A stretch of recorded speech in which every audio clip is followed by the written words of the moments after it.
Former CIA officer John Kiriakou discusses Israel's impact on the U.S. and its intelligence community in this video. Take a look. That the Israelis are going to attack Iran again. I'm worried that the Israelis aren't going to respect the deal that appears to be in process in Gaza or the West Bank. I mean, we're not talking about the West Bank. Right. Where just 2 weeks ago, a Christian village ceased to exist because settlers from New Jersey took all their houses. You know, what happens next in the West Bank? From New Jersey? Yeah, there are a lot of synagogues in New York, New Jersey, Toronto that have these things called real estate seminars, where you can put your name on a list, and then they call you and say, hey, house just opened up over here in this Arab village that's not Arab anymore. Come and take your house. And 2 weeks ago, the village that the Israelis cleared out was one of the last remaining Christian villages. Drives me crazy. I needed to research this. They can't possibly be selling land in the midst of this war, can they? However, this is truly taking place. Through U.S. events and online Israeli real estate companies such as My Home in Israel, Israel Home, Remax, and Harry Zahav are aggressively marketing and selling properties in illegal West Bank settlements to purchasers, particularly Jewish Americans. It is against international law to do this. Even protests are taking place in the midst of the occupation. This is insane, isn't it? Holy. So, what do you think their overall strategy is? They eventually want to just take over all of Palestine. I think we should believe the Israelis when they tell us that they believe in greater Israel, which includes the West Bank, the Gaza Strip, the southern quarter of Lebanon, a strip in southwestern Syria. And, I mean, the map that Netanyahu had at the UN the other day included the Sinai Peninsula, for heaven's sake. Visually, this is the Sinai Peninsula. To fully experience Netanyahu's address, let's watch it. Presented here last year. It's a map of a blessing. It shows Israel and its Arab partners forming a land bridge connecting Asia and Europe between the Indian Ocean and the Mediterranean Sea. Across this bridge, we will lay rail lines, energy pipelines, fiber optic cables, and this will serve the betterment of 2 billion people. Now look at this second map. It's a map of an arc of terror that Iran has created and imposed from the Indian Ocean to the Mediterranean. Iran's malignant arc has shut down international waterways. It cuts off trade. It destroys millions, destroys nations from within, and inflicts misery on millions. On the one hand, a bright blessing, a future of hope. On the other hand, a dark future of despair. They took the Sinai in the '67 war and gave it back after the Camp David Accords. So this, yeah, I'm worried about Israel. Yeah. Are you worried about Israel's influence on American politics? Because that's one of the things that's coming to light over the last couple of years since the invasion, where people are paying more and more attention to Israel. And then also seeing what happens when you criticize Israel. They are very quick to primary elected officials who criticize Israel, and usually they'll win those primaries. AIPAC is very well funded. It is very, very well organized. It's the gold standard of lobbying organizations. I've never understood why AIPAC doesn't have to register as a foreign agent with the Justice Department when everybody else does. In his following section, John discusses the Foreign Agents Registration Act, or FARA. The American Zionist Council, which subsequently changed its name to AIPAC, was forced to register under FARA by John F. Kennedy, which is an intriguing detail about this. This occurred shortly before he was killed. How strange, isn't it? Why is AIPAC special that it doesn't have to register? You know, back in 2008, I guess it was, I won a very small contract to write, it was like 6 op-eds for the Abu Dhabi Chamber of Commerce. And it was because I was going to write op-eds that supported American business in Abu Dhabi, right? So I had to go on FARA.gov, FARA.gov. It's the Foreign Agents Registration Act. And there's a form there. And I said, yeah, I took, I won this contract. It was like 30 grand to write these 6 op-eds. And the source of the income is the Abu Dhabi Chamber of Commerce. And here's my name and my address and my phone number. Enter. Done. I registered. Go in, completed. I signed up. Doesn't it sound simple? However, this would require AIPAC to reveal its financial and operational details.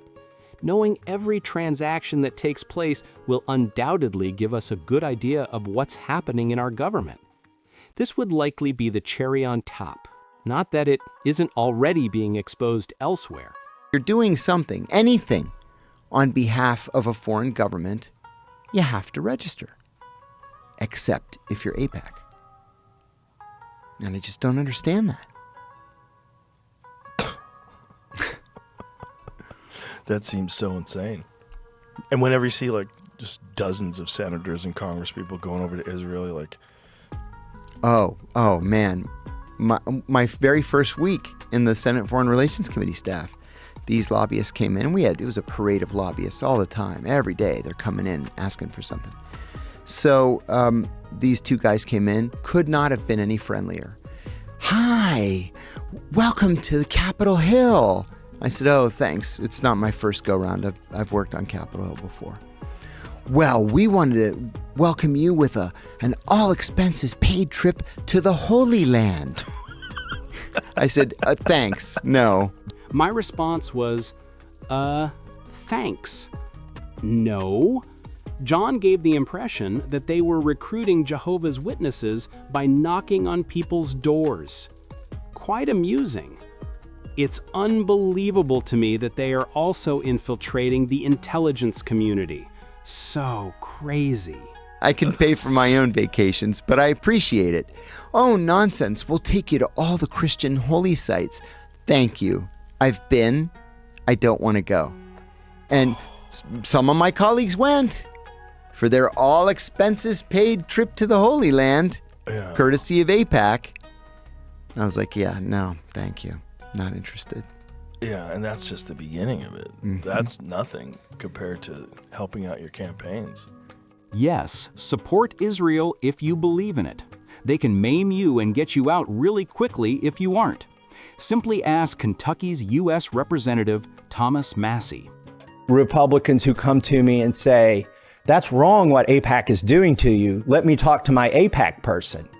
By the way, everybody but me has an AIPAC person. What does that mean, an AIPAC person? It's like your babysitter, your AIPAC babysitter, who is always talking to you for AIPAC. They're probably a constituent in your district, but they are, firmly embedded in AIPAC. And every member has something like this? I don't know how it works on the Democrat side, but that's how it works on the Republican side. And when they come to DC, you go have lunch with them, and they've got your cell number, and you have conversations with them. So I've had that's absolutely crazy. I've had 4 members of Congress say, "I'll talk to my AIPAC person," and it's literally what we call them, my AIPAC guy. I'll talk to my AIPAC guy and see if I can get him to, dial those ads back. Why have I never heard this before? It doesn't benefit anybody. Why would they want to tell their constituents that they've basically got a buddy system with somebody who's representing a foreign country? It doesn't benefit the congressman for people to know that, so they're not going to tell you that. Well, I'll tell you, I tell this story a lot, but I think it's appropriate here. I had been at the agency for 2.5 months, maybe. About 2.5 months. And I was told to give my very first liaison briefing. So this is going to be the Israeli Mossad and Shin Bet. You are likely familiar with the MSAD. MSAD and Shin Bet are different in that MSAD operates outside of Israel's borders and Shin Bet operates domestically. And I was going to be one of about 8 analysts, and I was the most junior, so I would go last. Well, we don't allow the Israelis into CIA headquarters. We used to, but every time they would come, they'd say, "Hey, we brought gifts. Here's a gift for you." And it's all packed full of listening devices and batteries. And Every one of them? Every one of them. And we'd say, "You guys, you can't come back here every single time and try to bug our conference rooms." What'd they say to that? Oh, sorry. Well, we're not sure how that happened. So we're like, "Yeah, you can't come in here anymore." So we rent an office where we meet the Israelis off campus. Wow. Yeah, because you just can't trust them. So That is so crazy. That's really crazy. The fact that that is accepted from quote-unquote is absurd. America's best friend? There are even more ludicrous rumors about this that claim Israel is spying on Trump. Max Blumenthal will explain this one for me. Trump is scared, and what I learned from this source, who is a Trump insider, someone who talks to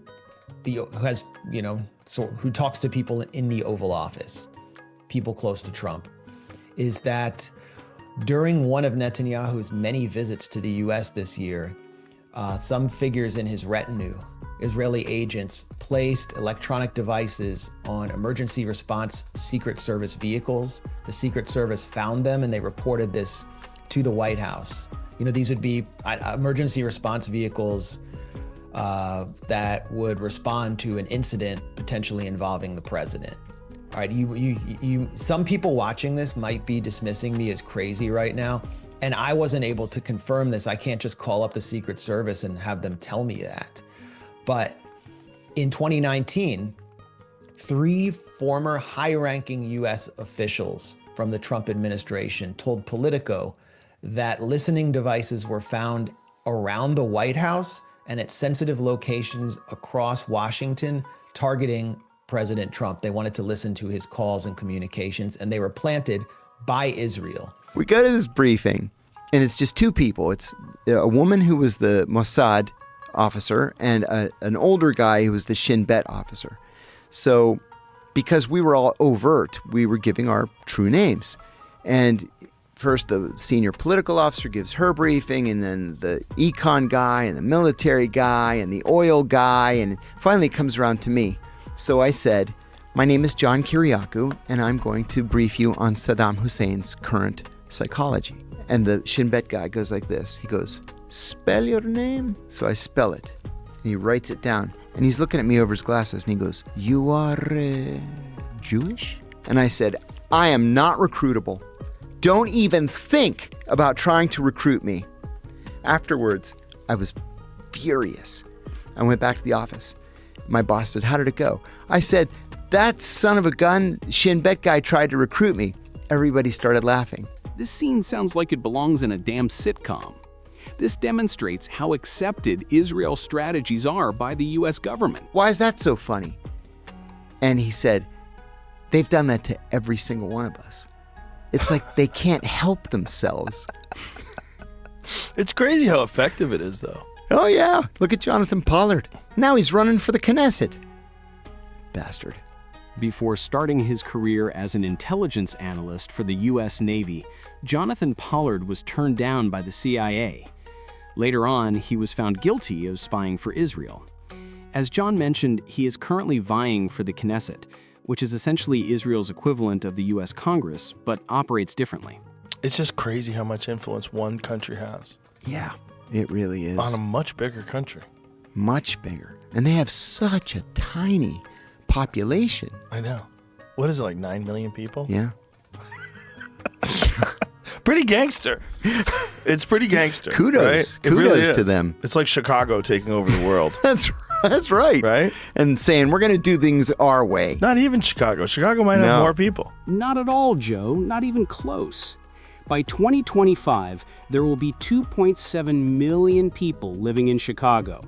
With 8.5 million residents, New York City is the city with the closest population to Israel. You're really welcome. Whoa, I sincerely appreciate your viewing. Please share your thoughts in the comments section below. Don't forget to click the notification bell, like, and subscribe. See you at the following one.